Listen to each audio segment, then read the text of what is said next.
I've got a very busy week over the next couple of weeks. 2 events. Tomorrow I'm going to be in Birmingham with the team from Logitech and a whole bunch of other creators. There's basically like 2 events going on that day. One is like an esports event, I think, CSGO maybe, and the other one is like a creator event in the afternoon. And I'm super excited. The first Logitech event I ever went to was earlier this year, I think, and it's nice to be invited back and to get to meet a whole bunch of creators. And there's a really great panel on, so I'm excited about that. And then the week after that, I'm in Liverpool for the format event, which I know a bunch of charmers are coming to. I'm really excited about that. There's going to be a bunch of the creators there, a bunch of gamers, and it's an interesting one because that's kind of a gaming nightlife event.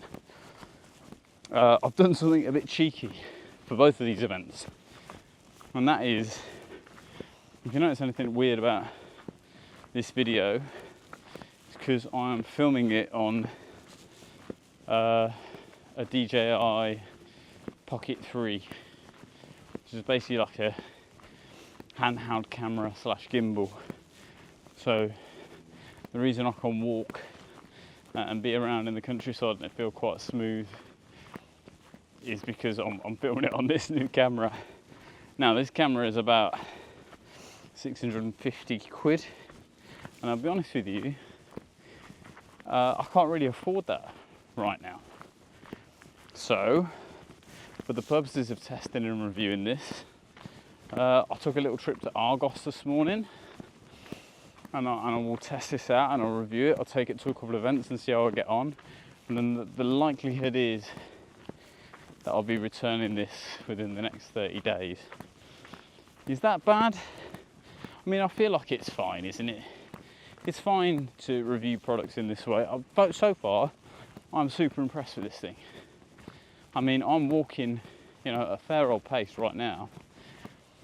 I've got the Creator Combo Kit, which comes with an added battery, a little tripod thing, a DJI mic, and it seems pretty impressive to me. I don't know what you guys think. This thing is so small. The only thing it can't really do is film itself. So I'll take some shots of this so you guys can see it, but it really is very impressive, and I can switch seamlessly between vertical and horizontal video. I can flip the camera around. I can do lots of different tracking and following modes. It's really very good, and I wanted something small. I didn't feel like it was too bulky to carry around to events, so I didn't, I carry so much equipment around me all the time, so I wanted to get something a bit smaller. But it is very, very, very spenny, and the guys at DJI are yet to get back to me about a collab. I feel bad doing it, but how else do you start off reviewing things if people aren't going to send you stuff? You've got to buy it, right? Review it, take it back. Maybe this is the start of something new. I'm sure I've seen people do this with the Apple Vision Pro, which is, 3 or 4 grand or something. I'm sure they took it, review it, and then sent it back. Anyway, I'm coming for my walk in the afternoon, so I spent this morning going out to get this camera and watching some inspirational content. Events, that's what we're talking about. So next year's event, I had the first meeting about the event, and what I'm trying to do is meet with as many people as possible, get as many different inputs as I can. The response so far has been really positive in terms of people saying they're interested in coming, people saying that they want to be part of it. The first meeting I had was with a guy called Luke, who has been in events management for many years, and there's a potential for like a collaboration between myself and the events company that he works with, which would be a big help because the event management side of it, the equipment side of it is, you know, is obviously an expense and a challenge if you don't have that experience. But what that meeting also did is just kind of help me generate a whole bunch of different ideas. You know, some of which were kind of prompted by Luke, really. You know, what revenue streams are there potentially?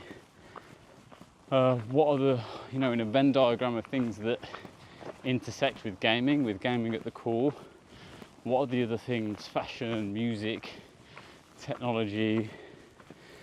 So it started to give me some ideas about, you know, different areas, different elements that we can have within a gaming event to attract different audiences, to attract different people, but also show the diversity within gaming. You know, I met a guy at an anime event, John Fox, who's like a phenomenal musician and rapper, and he raps about anime.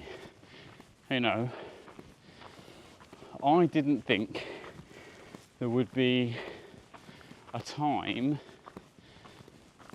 where I saw a crossover between drill rap? God, I've never sounded nerdier in my life. Between drill and anime. But John Fox has created that. You know, there's so many talented artists out there who use gaming as their inspiration. There's you know, fashion labels where their kind of designs and their focus is on the gaming industry. Obviously you've got the energy drink market. There's just all these different intersections where gaming is at the core, and then as a Venn diagram there's lots and lots of different crossovers with different people, different things, different expertise, different passions. And I think that's a great way to do it. And when we're talking about the venue, we're thinking about where something like this can be held. You know, there's the obvious kind of expo centres, places like, I don't know, places like the NEC or the NIA. And they're quite clinical, they're very big, obviously have an expense associated with them. So I was thinking, like, can we do something that's a bit more urban, that's a bit more kind of grassroots, that's a bit more cost effective and efficient, that has some character, something that you can build out, that feels completely unique, that crosses over into that kind of nightlife culture without being a nightlife event. You know, I don't plan to try and recreate something like Format have done, which I think they're doing a great job of. You know, it's very much going to be a replacement for Insomnia, but I think it also needs to be its own thing. So there's all these different things that I'm thinking about, all these different aspects of an event. I'm starting to put down some ideas in terms of the different things that I want to involve in that. But there's so much to think about. Anyway, let's carry on walking for a bit. Look at this. This is not the content that you asked for, but this is the content I'm sure you needed.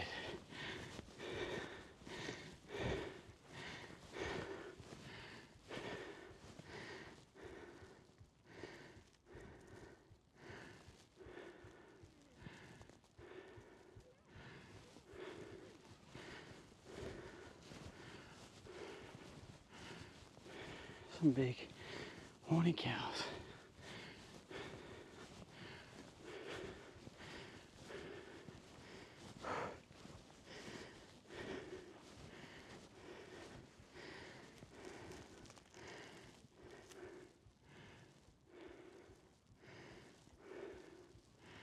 They're just chilling in the sun.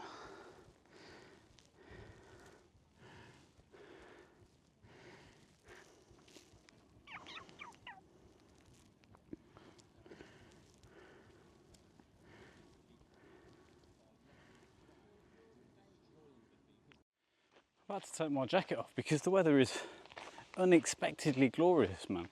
I was promised on multiple occasions that summer was over. That was it, it was done. The cold weather was here to stay. We were about to see the autumn leaves fall. And where am I? On top of a hill somewhere, absolutely sweating buckets because for some reason the weather's just like, nope, don't worry about what month it is, it's gonna be hot as balls. Fuck.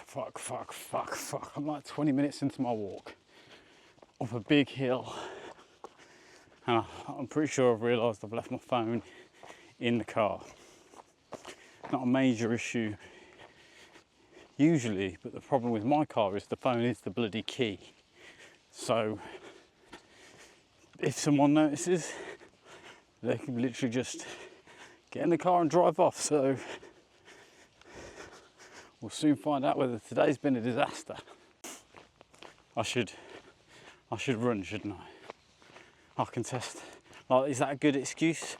I've got left my phone in the car and the key in the car, and I'm using that as an excuse to now test whether this DJI Osmo Pocket 3, whatever the fuck it's called, can cope with me running, because I am panicking just a little bit. Let's get a jog on. Let's see how smooth this is. I mean, I'm really bouncing around. So if I come out and this is like smooth as shit, we know we're on to a winner. Maybe I won't return it. Maybe I'll keep it. Look how fast still fast as fuck, man. Still fast as fuck. Is it smooth? Who knows what the fuck's going on. Oh, I'm not fit enough to fully test the camera. Whew. Okay. We're coming to the car park. Is the car still here? Is the car still here? And more importantly, is the phone in the car? Oh fuck, I just tripped over. What is going on? This is the most chaotic vlog on the planet. I think the car is there. Is that my car? If the car is there, and the car appears to be open, let's see if the phone is in the car.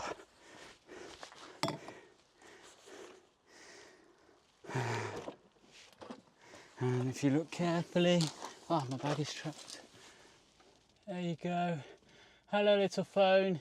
You absolute waste of space. Let me just take a minute.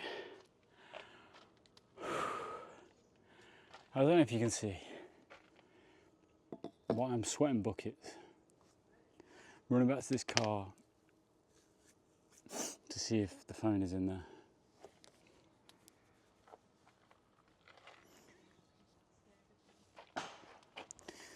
I'm so sweaty.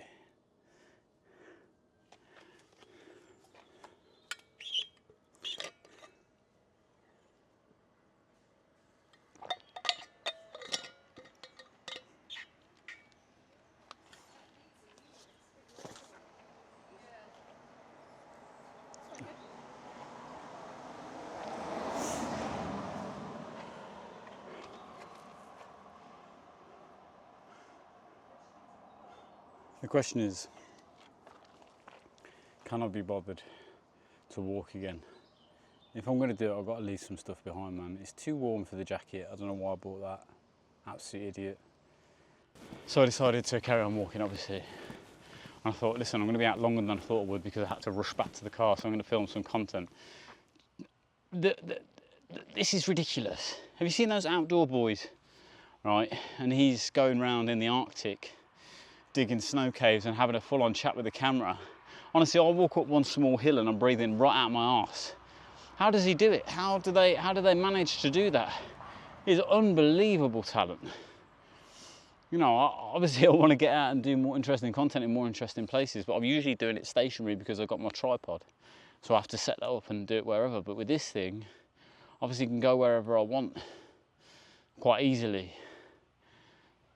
But I can't speak and walk at the same time. It's absolutely impossible.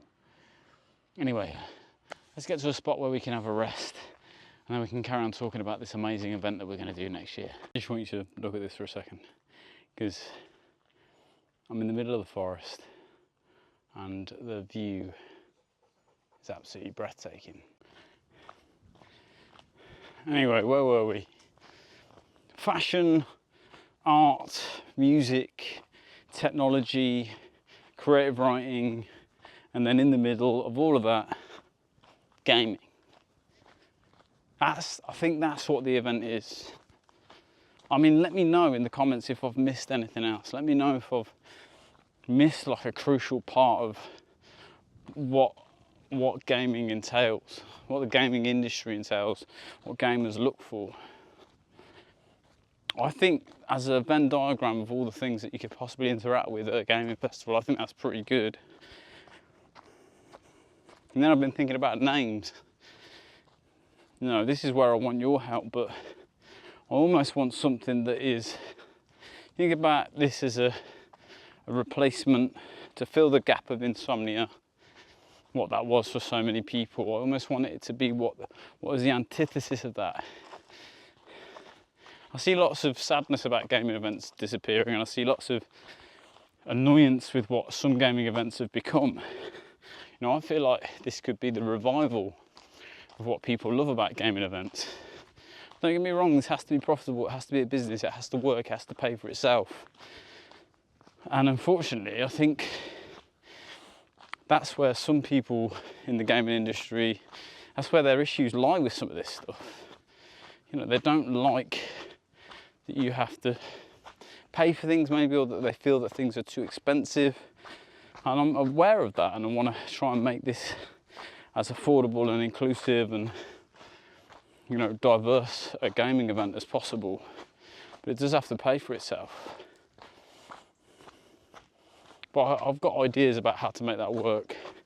So, you know, the end user, the actual people who are experiencing the event aren't the people that have to pay the brunt of the work. But more on that to come. But let me know about that. Let me know whether there's anything in that Venn diagram that I've missed.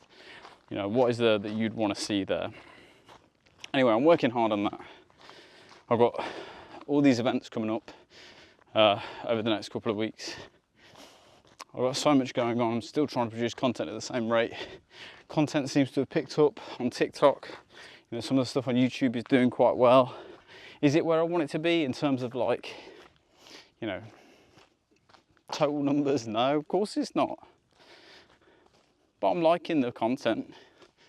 You know, I feel like I'm getting a good mix. Here's a funny thing that I'm realising about my TikTok content, right, is the stuff that's done well recently is probably the less planned, more direct, more kind of casual stuff, as opposed to the stuff that's like just, you know, very heavily organised and edited. The vlog feels like it's a bit all over the place today. You know, obviously there was a little problem in the middle there where I forgot my phone in the car and thought it might get stolen along with the car and I'd be trapped here forever and become a woodsman. But I think the other thing is it's just a reflection of all the things that are going on at the moment. There's so much going on. I am trying to produce my YouTube content, the Charm Diaries, as well as the podcast. I'm trying to produce first impressions of gaming, new games that have come out, full reviews of games, trying to do a bit of tech reviewing, trying to do my standard short form content. I am trying to build a new kind of event. I'm trying to write short films. My problem is not what do I do? Well, you know, what is it that I want to produce content, but I don't know what to produce content about. It's like there's so much for me out there. There's so much that I want to do. It's where do I start? How do I stop doing half a job of everything, you know, and complete one thing and just have complete focus? And I think, you know, that will naturally come out in the wash. I will, you know, there'll be times where I'm like, right, okay, I really have to dedicate myself to this thing because, you know, it requires all my time. Live streaming. I forgot that I'm live streaming every day as well. But look, there is an abundance of things. You know, as I've started to produce different things, there's this element that with some people where it's like, oh, you can't do an event because this other person's doing an event, or we do an event, why are you talking to me about your event? I had a bit of that. You know, oh, you're playing this game because this other person plays this game and it's popular, and all that kind of stuff. And I just think, is there not enough room for everyone? Is there not enough room for everyone to do everything that they want to do, and to help each other, and to support each other, and to push each other up? Peter Webby once said to me, what did he say? A rising tide raises all ships, I think was the saying, something like that. Anyway, you get the gist of it. You know, if one of us succeeds, we can all succeed. If one of us succeeds, then we can all rise up together. You know, it doesn't have to be us or them, all or nothing. It doesn't have to be a competition. We don't need to gatekeep. Fuck, any success I have, you can all have it. I want to get so much that there's enough to share around. Anyway, look, I'm rambling on. I appreciate you guys. I hope you enjoyed the vlog in this new kind of, this test format with the Pocket 3. Bit of kit. And I'll see you on the next one.